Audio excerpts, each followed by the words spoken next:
Tony and Kyra Schafer here, and we are going to be talking about immigration. Let's see if we can get Pastor Tony all the way in here. Good. And we wanted to, this is such a big issue right now, and it's I think it's something that our congregation members have brought up, is what is the stance that the church is currently taking, our church is currently taking on what's going on in the world and the immigration issues that are happening. I'm just going to adjust this a little bit here. And so I've got some questions for Pastor Tony, some of the burning questions that that we've all been curious about and wondering about. And well, the biggest question for me right now is the proximity that we are to each other. We were talking about that. I think this is the closest we've ever sat next to each other. It's creepy. Yeah. No comments. I don't know. I might need to immigrate from this room. Yeah. So. Well, but we both brushed our teeth this morning, so we're in good shape. But now I've had coffee, so who knows what's going on. Yeah, and I can't even tell you the flavors you have in there. We like to have fun here at Church of the Beatitudes. But yeah, this is we're joking now, but this is really a serious issue, and so know that that's not taking away from that at all. It's a really it's incredibly, for me personally, it's troublesome, it's worrisome, because there's no clear true understanding on my end. There's a lot of things that I see on both sides. I told Pastor Tony the other day, I said, you have infected me with this disease of questioning both sides, and even though I've done that somewhat in my life, I've never done it in this kind of political area, so and civil area. So I'm excited to see what you have to say. Yeah, me too. Who knows? Okay, so first let's start with what is the stance that Church of the Beatitudes has on immigration, or just our church community, and what you're wanting to put out there for. Right, and I think that's the challenges with United Church of Christ. We are very much congregational, and because we are congregational, each church struggles with finding their own place when it comes to these different things. And I think it's difficult then for a church to actually say this is our stance, because how do you, unless you take a poll or you do a voting, how then does a local church say that? And I would imagine that just here at Church of the Beatitudes, we have a wide spectrum. Individuals who are appalled by this, and individuals who think this is a positive thing, and that the individuals knew the risks when they came across the border, that this was possibly going to happen. And so I think we have both of those elements in our church. So I think as a whole, to be able to say, Church of the Beatitudes, this is our stance, is very challenging. Now, on the other side, the United Church of Christ, our national leader, Reverend John Dorhauer, came out and said that this is what's happened in the separating of families is not only a sin, but it is actually a moral evil. So that raises the question, is immigration and what's happening here, is it a religious issue, is it a moral issue, or is it purely a civil issue? What do you think? And that's what's hard for me, is as an individual, I am appalled by what's happened, and I don't know what I would do if I lived in a place where I felt like the safety of my family, the safety of their being able just to live, was at such a high risk level that I felt like I had to go somewhere else in order to survive. I think I'd be very tempted to make that voyage up to the border. I think I would then know that there was a risk. There was a chance that I would lose my children. And I can't put myself there completely because I don't emotionally, I'm not there. Yeah. I'm very concerned that individuals who are seeking asylum are finding themselves in that situation. Yet on the other side, we do know that children are being used as a means for individuals to come into our country and say they're seeking asylum, but they have another agenda in mind. Or so we're being told. Right. And so it's really difficult unless we were actually there ourselves. I've gotten to this point now with a lot of this where I'm like, if I don't see it, taste it, smell it, touch it, I'm not sure. And I don't know if that was somehow planned, but for one thing, it's for sure, and this is something I've known even when I was a child, is that, I have to make the determination on my own. I can't rely on a secondhand source, right, regardless of how credible it is or not. And but I don't necessarily intend to go down to the border and check it out and see what's going on. So it's incredibly difficult.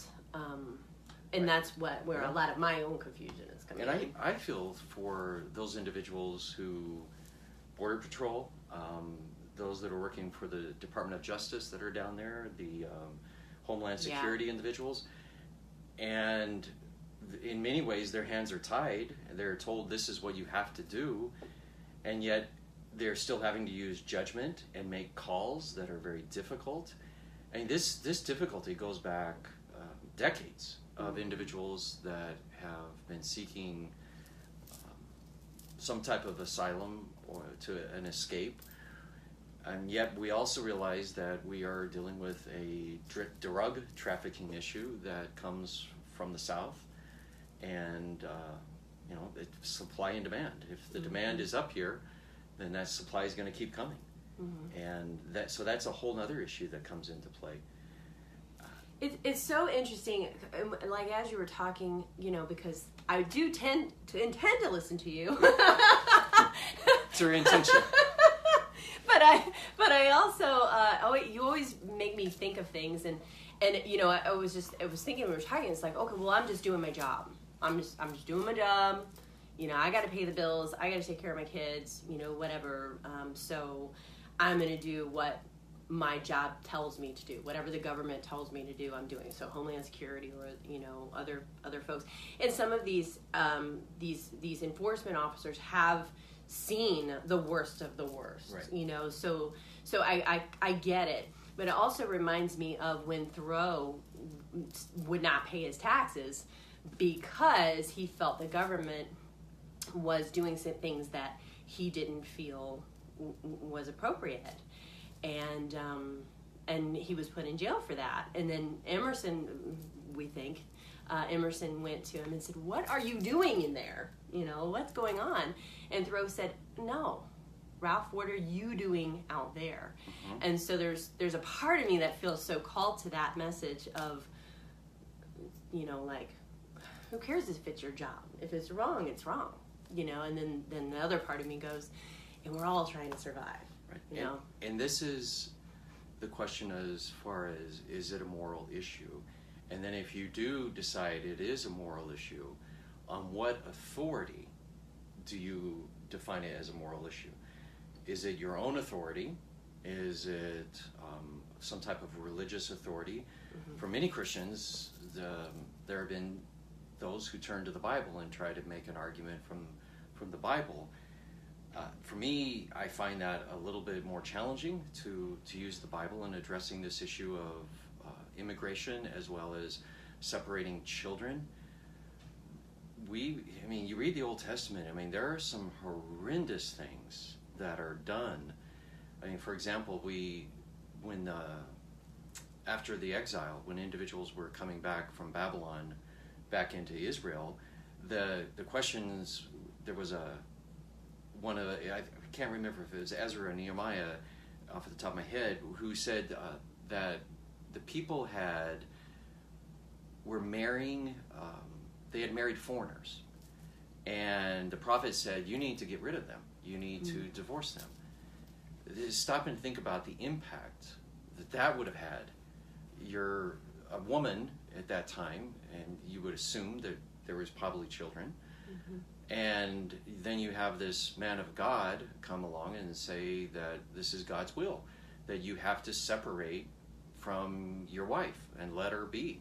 What does she do? What's her options there at that point? Not any during that time. Yeah. Because and what happens women to were property. And what happens to those children? Yeah. And so I think there's a lot in the Bible. So to turn to the Bible, now you could also argue, though, that there are principles and values that Jesus taught. Then you have to take those and apply it to this situation. But on the other side, if this is a civil matter and our laws say this, then as Christians, it's our responsibility to do what is in our power individually.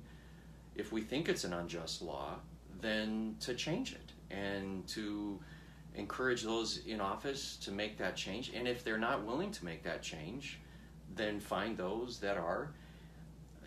This is, I guess for me, it's far more complex. And the more that I read about it, the more that I hear about it, there's even more probably that I don't know. I am happy that our president decided to do away with separating the families as a part of this zero tolerance. I'm also encouraged that the federal judge in California said you have 30 days to reunite these families together. That's a positive for me. Yes. It still does not address I think, two issues. Number one, is immigration a moral, and number two, is it a religious issue? And then again, what authority do you say that? And then the other one would be, what are we going to do if we do believe it's that? Do we have that responsibility then to act in a way? And that raises then the whole question of the role of civil disobedience when it comes to this issue. It's very, very thought-provoking, the whole thing, and very scary. I mean, for me personally, I don't have children, but I'm fiercely protective of children. I can't even begin to imagine what these folks are experiencing, the people coming over. The other thing too is that I've seen some of these things online or different places where people are spreading this nonsense about Mexicans or Hispanics because they're not all Mexicans. That drives me absolutely bonkers. That they're saying that they're animals and they're rapists and there's all this stuff, and it's like, I've never met a Hispanic person who has ever been cruel, mean, unkind.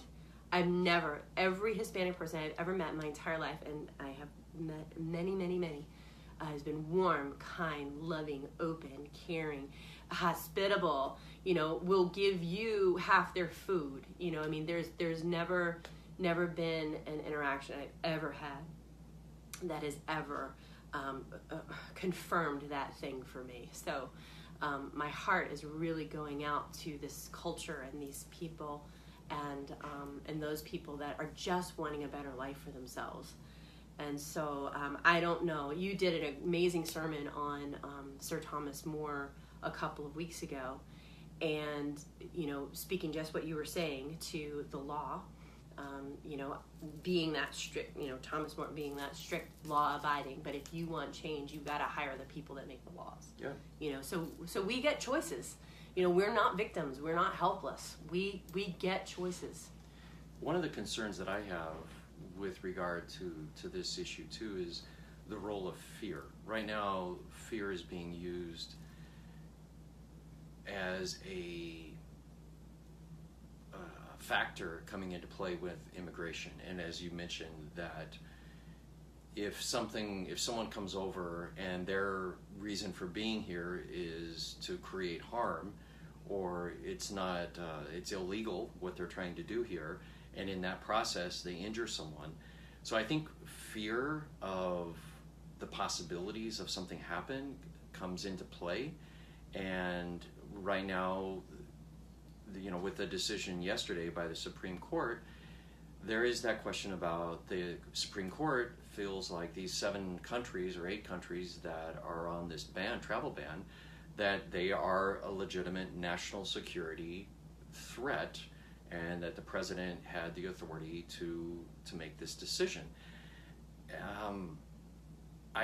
That's probably an area that concerns me too, is how do we talk about that? How do we have that conversation without creating a fear that is unrealistic? And then can we as individuals live in a state of fear all the time? And what does that do as far as how we view other people and how we treat other people? So where is the balance between fear versus loving others and being, eyes wide open? That's an area that I think we have to be very careful in how we talk, and be a little bit more, not be so rash to use fear as a way of controlling and getting people to vote a certain way or act a certain way. Yeah, and it's difficult because people, from a psychological standpoint, can be more motivated by fear than by love. Right. Unfortunately. Yeah. And so that's what some people, I won't name names, some people utilize in order to promote that agenda or whatever that might be. Right. So it's really disappointing when there is so much power in love too. Right. Well, I'm reading, where we put our focus. Yeah, I'm reading a book right now it's entitled Evicted. And this morning I was reading one of those chapters, and it talked about a woman who, 21 years of age, has 3 or 4 children, lives in Milwaukee, and has a very difficult time surviving with no income and with raising these children. And was in the process of being evicted, and she made a wrong decision and ended up participating in a robbery with her boyfriend. They put a gun to a woman's face, and this woman stole her purse. She committed a crime, and they argued for leniency. A 21-year-old, first offense like this, should they give her leniency? And then what happens to those children if their mom's in jail? And the judge said, because he didn't see any changes in her financial well-being in the near future, that this could happen again, sent her to jail for a year and a half. And now these kids have been separated from their mom. So I think there's individuals who are saying that there are individuals who are coming up here. Yes, they are seeking asylum, but they are breaking the law. And if in that case you broke the law, this woman, her kids are taken from her because she's in custody. So if you argue it from a purely civil point of view, then if you think the law is unjust, change the law. Until then, other presidents have taken other alternatives. I think this alternative was not a wise choice. I just still in my own mind am conflicted, and I know there's other ministers out there who are not. But is this a moral issue? For me personally, I have an answer to that. I believe it is. As a minister, as leading this congregation, I need to probably listen to the other voices, and then if I do think it's a moral issue, on what basis do I make that? John Dorhauer, our president, was able to say that very strongly. Yeah, that this is a moral issue. It's evil. Man, I see a lot of evil if you're going to be that use that issue that of unjust in our society. I don't know. I wish I could easily just say this is the answer. Boom, boom. But on the other side, I can tell you that at Church of the Beatitudes, this church was founded with the idea being that we question, and then we ask some more questions, and then we ask some more questions. And ultimately, we trust each individual to make those decisions for themselves and to listen to each other, engage each other as we go through this process of learning. Yeah. There's no, to say we have a hard, fast answer or belief, or it's very difficult. Right. And I think for individuals that are looking for a spiritual community that does that, they might be disappointed in Church of the Beatitudes, that we're not more fervent one way or the other. I think we are in the process of, as a country and as individuals, of trying to figure this out. And it's not, for me, the more I learn about it, it's not as simple as I would like it to be. And I will continue to read and to study and listening to podcasts. And that's one of the things I would encourage our members as well as our viewers to really do is read and listen, but listen to both sides. Listen to people that, if you have one position, spread the wings a little bit and read people that see things differently than you do. Yeah. And you may say, yeah, now I for sure understand why I don't support that view. It may, at the same time, make you a little bit more open to a new way of thinking.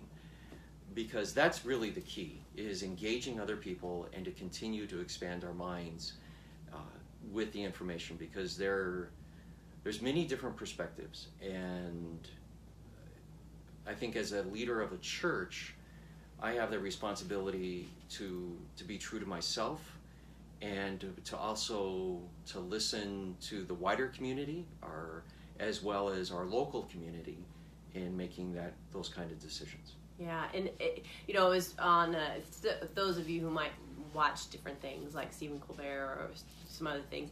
Seth Rogen was on, and he was talking about, he kind of insulted. He went to this convention, and he saw Paul Ryan and Scaramucci and a lot of different Republicans and things like that, and he kind of dissed them, and was whatever. But basically what that does is that cuts off the conversation. He could be a voice for people my age, 30, 40, year olds to have that dialogue, to have that connection with, and to be in a place where he's got the ear of an entire room of Republicans.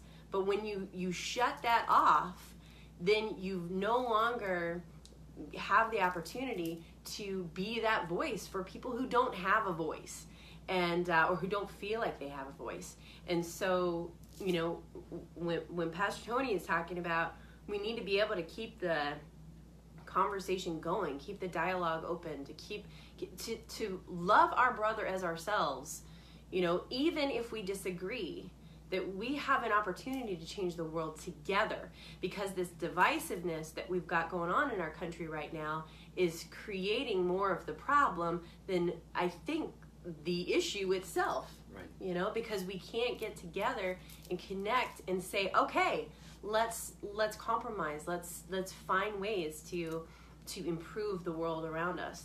And until we do that, until we make that a conscious effort in our day-to-day interactions, and I'm talking about you're driving down the road, or you are seeing certain things, and instead of cutting it off, making the choice to learn. Yeah, that's huge. The other one too that I wish we had more focus on what's going on right now in Mexico. And that is, this coming Sunday, there is going to be a major elections regarding the president, their Congress, and local officials. I mean, from what I've read, this is probably one of the bigger elections and can lead to a major shift in dealing with the corruption that is within Mexico City and a larger throughout the country. And I wish that our media put a little bit more focus on that, and that our leaders, our president, would continue to foster that interaction between two countries, that we could create work together to create an environment where we're dealing with immigration from both sides of the border and not just one, and that we would be able to look at that. And I think that churches can communicate with each other and on both sides of the border. And how do we create an environment where we're looking at humanity by working in a positive way with both of those countries? So to me, that's one area that I have been doing a great deal of thinking, because there's individuals who are out to try to make some changes, and they've already given their life for that because they were running for office, and they've been murdered. And so I think those are areas that we as Americans who have this freedom to vote and to make changes, that we need to encourage those that are south of us to also look at that. Mm-hmm. Yeah. One last thing, and because I didn't know this before I came to work here, and I was curious about it. What is a sanctuary church? We hear of sanctuary cities, and now there are sanctuary churches.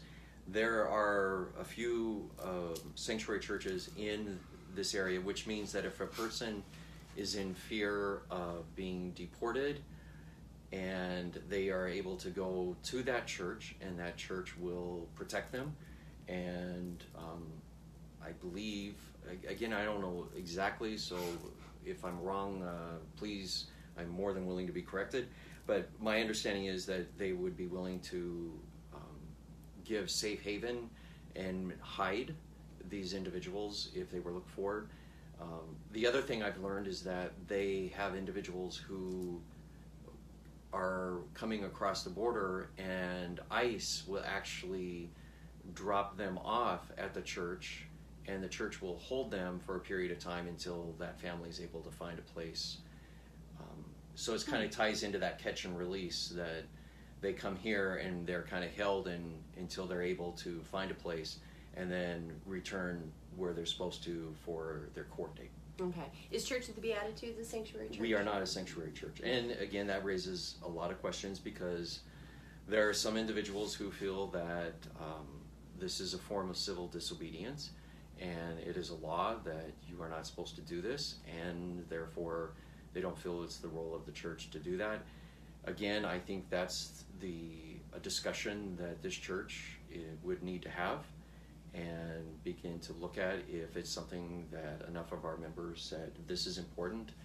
And then as leader of a church, and as well as our board, then that would be something that also that we would have to talk about and have that dialogue with our members at large. Can we say which churches are sanctuary churches off the top of our head? UCC churches in Phoenix. Are we allowed to say? I don't know, so I'm not going to. I honestly, I don't know. If we find out, we'll put it in the comments. No, I mean, I know who they are, but I'm not sure. Yeah, we'll find out if we're allowed to say. Yeah. Because I mean, honestly, it's like.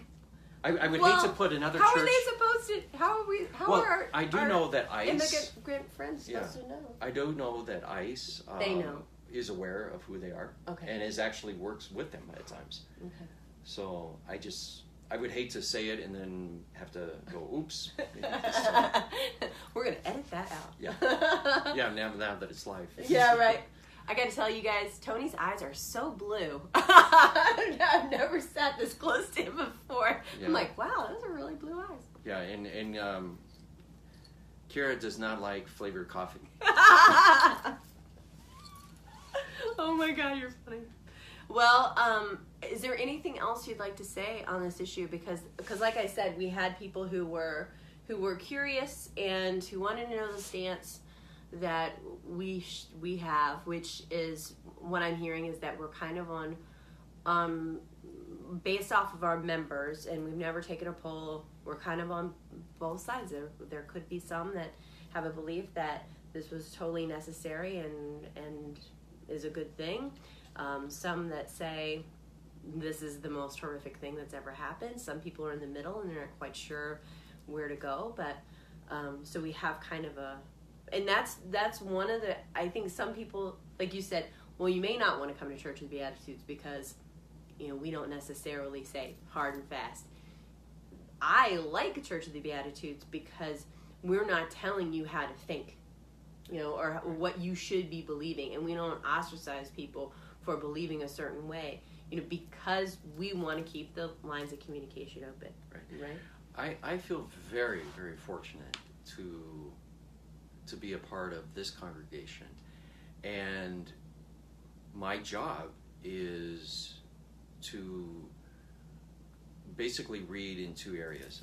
One of them would be in the biblical world, because we accept, and again, we have diverse views of the Bible, but we do use that as our starting point. It is our sacred writing, and that can mean different things for different people, but it is our starting point, and so I need to take that seriously and deal with that to the best of my ability and continuing to learn.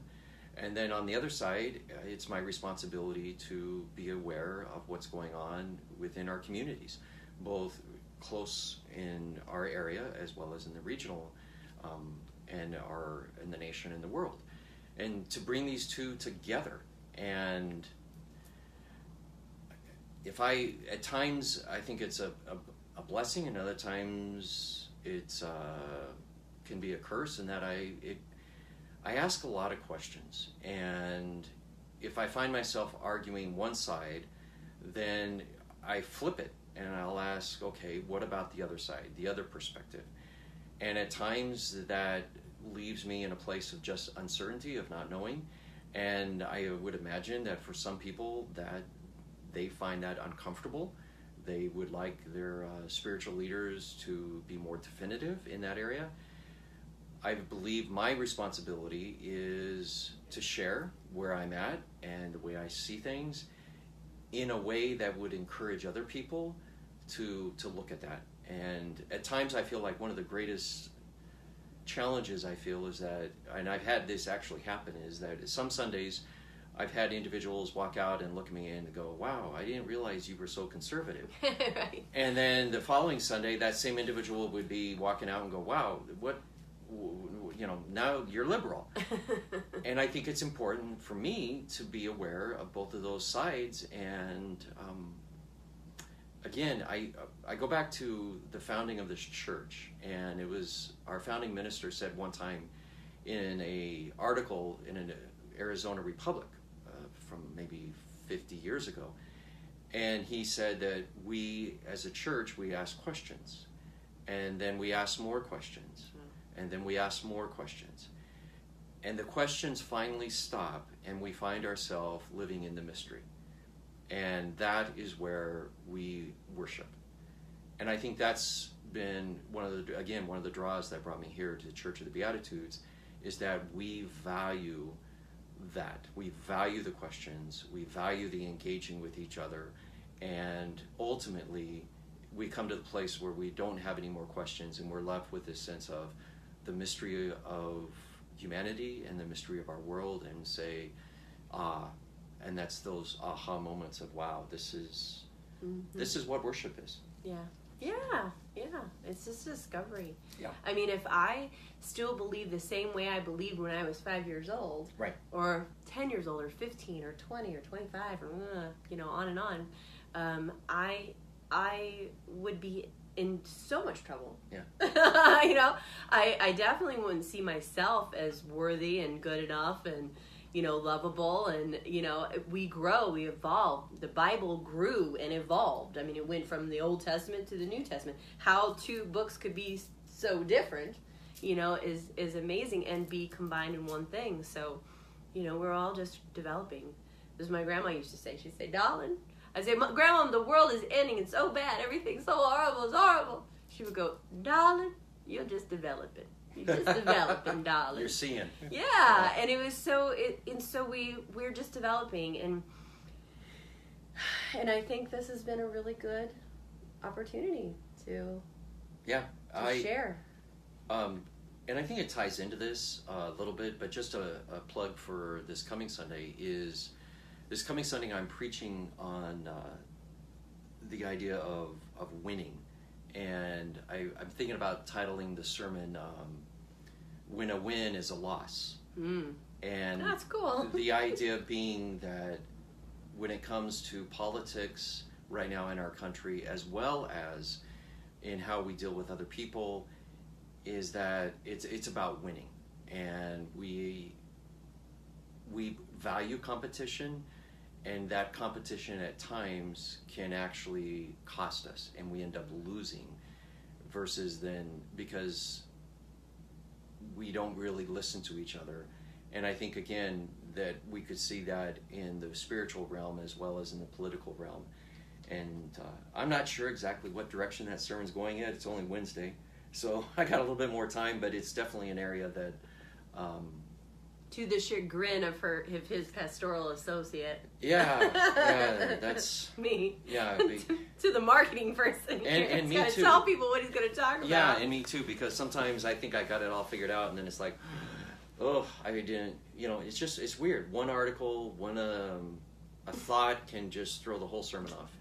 And I find out, so sometimes I'm actually surprised by Sunday morning what direction I'm going. Yeah, I am too. Yeah. So let's see, I think, do we feel complete? I think this was as complete as I think we can be. Yeah. So please come into church on Sunday. We have a really good time. We've got great music. We've got great people. We have people from all different types of walks of life. We have the pioneers, the progressive pioneers that 50 years ago, they got together, they decided to create a church and to say, I want to believe what I want to believe, doggone it, and we're gonna make something really magical happen. So we're continuing that legacy here. And a lot of those people you'll still see here. Yeah, and I think... Which is really powerful. And I think to a certain degree we're fighting an element of ageism, in the sense that there are some people that come to our church and look and see some of our older members, and they stereotype them.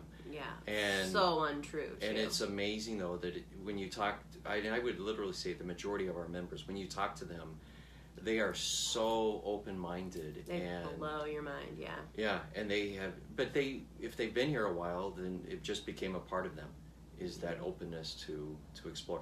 And so I think if any comments that you have from this discussion, feel free to Facebook message us, as well as anytime you want to sit down for coffee or a lunch and talk about what we're about, please feel free to contact our church, and be more than happy to have those kind of dialogues. We encourage it. Yep, absolutely. So if there's nothing else, I think we're done. Thank you guys so much for visiting us and for being here with us. You're important to us. We want to hear about you. We want to hear about your life. Feel free to comment on any of the posts. We have lots of different types of posts. Beatitudes 555 is a great place for you to be able to connect and talk about different things, and then just when we do these lives. Tony's been doing a lot of these lives lately, and it's a great time for you to connect with us too. So. Have a great day. Bye. Oh, finish.